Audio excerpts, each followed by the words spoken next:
pagi Ibu dan juga Adik. Perkenalkan saya dengan Dr. Jessica Linda yang menjaga kualitas pada pagi hari ini. Jadi kita pada hari ini kita akan melakukan pemeriksaan neurologis pada bayi Ibu yang bertujuan untuk menilai secara keseluruhan apakah ada ketidaknormalan. Di sini saya meminta persetujuan di mana beberapa tindakan mungkin sedikit tidak nyaman bagi Ibu dan juga Adik. Di sini guna untuk menilai refleks yang dapat terjadi pada bayi Ibu. Di sini apakah Ibu bersedia? Baik. Selanjutnya saya akan melakukan cuci tangan angka dengan menggunakan sabun dan di bawah air mengalir dan menggunakan tisu untuk mengeringkan.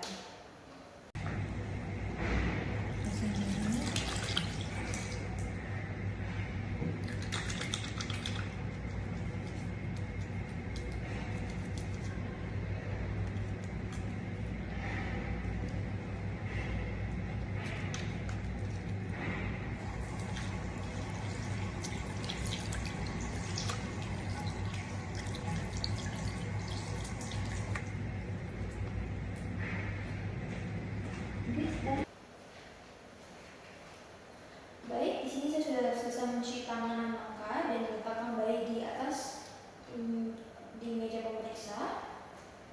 Di sini pertama saya melakukan observasi pada bayi terlebih dahulu, di mana saya menilai tingkat kesadaran. Di sini bayi tanpa kosmetis dapat merangsang seperti cahaya ataupun gerakan dari sekeliling. Dan penampilan dan posturnya juga tidak ada kelainan pada tulang yang terlihat dalam posisi pada bayi pada normalnya. Kemudian selanjutnya pemeriksaan kepala, di mana sini kita mulai observasi bentuk kepala bayi. Bentuk kepalanya normal. Lalu saya membandingkan juga pada kedua orang tuanya, tampak normal juga. Ukuran tingkat kepala, di sini saya mengukur tingkat kepala terlebih dahulu.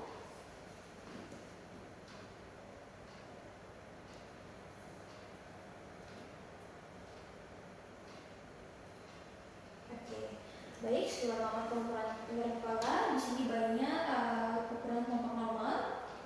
Selanjutnya saya akan melakukan palpasi fontanel mayor dan juga minor.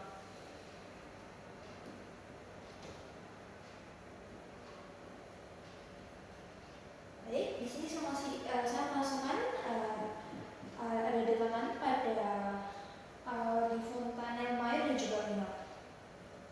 Selanjutnya belum tertutup pada fontanel mayor dan juga minor. Selanjutnya lanjut ke pemeriksaan neurologis pada anak. Di sini karena pasien adalah bayi, kita melakukan pada bayi. Dan pemeriksaan pertama itu respon traksi. Di sini bayi ditidurkan dalam posisi supinasi. Kemudian di sini saya memegang kedua tangan bayi pada pergelangan tangan. Secara perlahan saya akan menarik bayi sampai pada posisi duduk. Baik, di sini saya menilai normalnya ketika bayi diangkat, kepalanya ikut terangkat seperti badannya. Itu adalah kondisi normal. Selanjutnya pemeriksaan suspensi ventral, di mana bayi ditidurkan dalam posisi pronasi, kemudian telapak tangan pemeriksa menyangga bayi pada daerah dada. Di sini saya lakukan seperti ini, di mana bayi saya arahkan ke bawah. Di sini kita akan melihat adanya perlawanan dari bayi untuk berusaha tetap stabil. Ini dalam keadaan normal. Selanjutnya pemeriksaan patologis yaitu refleks Babinski, di mana dengan menggunakan ujung tumpul pada palu refleks, saya akan menggerakkan dari ujung tumit sepanjang kurva lateral hingga metatarsal pex. Oke, saya lakukan di kurva lateral juga. Oke, di sini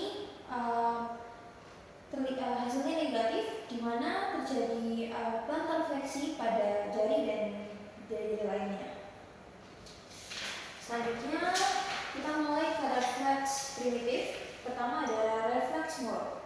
Di sini sedikit tidak nyaman, di mana saya menjatuhkan bayi secara mendadak pada sudut 10 sampai 15. Jadi saya menjatuhkan dengan menahan juga kepala bayi.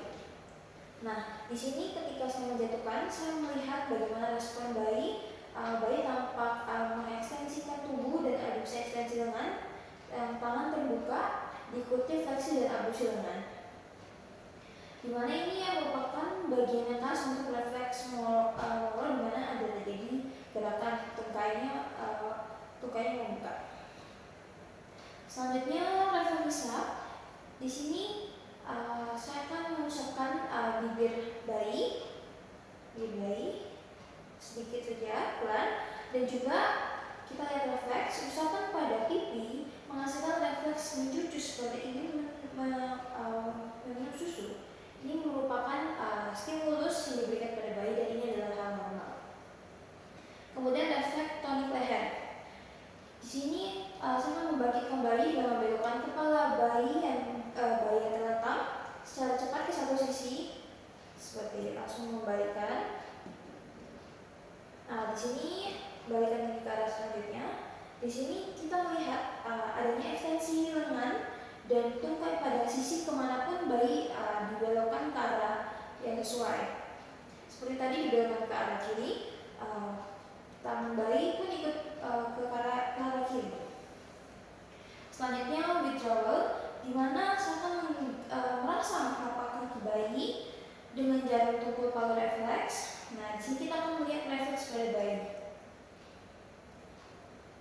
Ketika saya memberikan rangsangan pada telapak bayi, terjadi rangsangan begitu ekstensi pada tungkai yang kontralateral. Selanjutnya refleks meluruskan leher. Di sini saya akan meluruskan kepala leher dan merotasikan untuk melihat tidak adanya masalah pada tulang di leher. Lanjut refleks genggaman, di mana saya memberikan tekanan ringan pada jari-jari kaki ataupun yang telapak tangan. Di sini kita akan melihat adanya gerakan menggenggam dari tangan bayi itu sendiri. Selanjutnya refleks parasut, di mana di sini saya akan menopang bayi pada posisi tengkurap dan mendadak akan dijatuhkan serupa akan terjun dalam jangka pendek. Di sini kita menjatuhkan bayi dan sambil menahannya. Kemudian tadi refleks yang terjadi, di mana kedua lengan bayi seperti meluruskan atau jari dikembangkan seperti berusaha untuk menyimbangi badannya. Selanjutnya refleks menapak. Di sini saya akan memberdirikan bayi, ditegakkan dengan badan condong ke depan dan telapak kaki menyentuh permukaan dada. Di sini tampak baik-baik saja, normal. Selanjutnya saya tidurkan bayi kembali dan lanjut ke refleks meninggal. Yang pertama di kawal duduk. Di sini tangan pemeriksa ditempatkan di bawah kepala pasien yang sedang berbaring. Dan saya akan menekuk atau memfleksikan kepala bayi, usahakan dagu menyentuh dada. Di sini saya melihat apakah ada tahanan juga pada bayi. Tidak ada. Habis itu lanjut ke kerning side, di mana pasien atau bayi salah satu pahanya difleksikan sampai membuat sudut 90 derajat. Kemudian bagian tungkai bawah diekstensikan pada persendian lutut. Normalnya dapat diekstensikan dilakukan membentuk sudut 135 derajat. Ini normal, saya lakukan di kaki satunya juga 90 derajat menjadi luruskan, dapat membentuk 135 derajat. Selanjutnya kita masuk ke Brudzinski. Yang pertama yaitu tadi kepala dibaringkan dan tekuk kepala difleksikan, dan kita lihat respon pada kaki, tidak ada respon pada kaki, tidak ada fleksi. Selanjutnya juga Brudzinski yang kedua, ini pasien sedang berbaring, satu tungkai difleksikan pada persendian panggul di sini. Kemudian kita melihat apakah ada respon pada kontralateral. Tidak ada respon pada kontralateral. Satunya lagi fleksikan, tidak ada juga respon pada kontralateralnya. Kemudian lanjut ke Brudzinski yang ketiga, di mana sini saya menekan bagian sigmomaticum. Di sini saya menekan, lalu melihat apakah ada fleksi involunteer pada ekstremitas superior. Tidak ada, jadi normal. Dan terakhir Brudzinski yang keempat. Di sini saya menekan simbiosis pubis Next, kemudian melihat respon apakah terjadi flexing involuntar pada ekstremitas inferior kaki. Tidak ada. Baik, pemeriksaan hari ini sudah selesai, di mana tadi sudah dibawakan beberapa pemeriksaan dari observasi bayi, pemeriksaan kepala, neuromuskular, refleks patologis, primitif, dan juga terakhir menengah, semua dalam batas normal dan bayi tampak sehat. Jadi pemeriksaannya sudah selesai. Apakah ada yang perlu ditanyakan? Jika tidak ada, saya salut. Terima kasih.